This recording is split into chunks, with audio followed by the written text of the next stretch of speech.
It's a nice little heater, but the operating instructions are horrible. And the manufacturer neglects to even tell you that you've got to put a battery in this igniter to make it work. So let me just show you. You basically just have to turn this,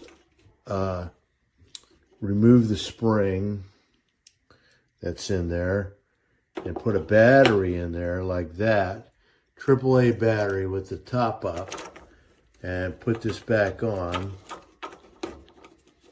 screw it down,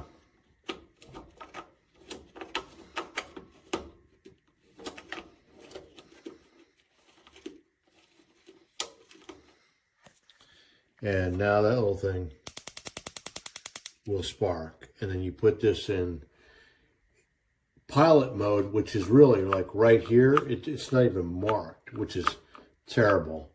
But you would hold that down while at the same time mashing that, and you'll see that little thing ignite.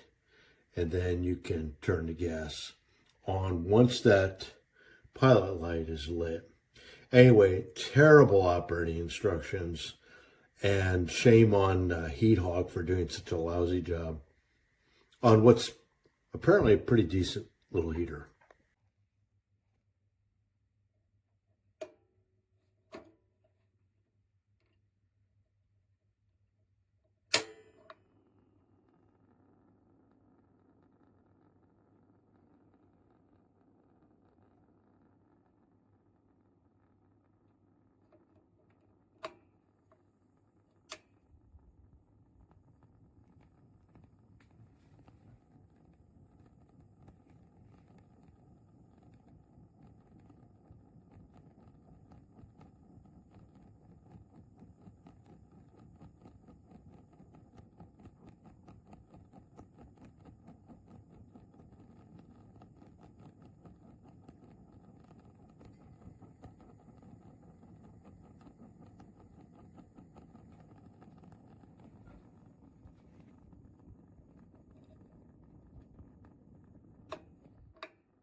Okay, so here's what we get.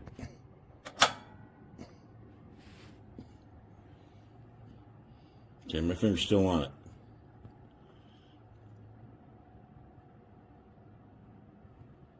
Okay. The freaking heating pad element, whatever the frick you want to call it, that ain't doing nothing. That ain't lighting. But then this is take your finger off the igniter, and it's supposed to light. Ah, that's funny. So this is what I got. It's going back. Thanks for nothing, people.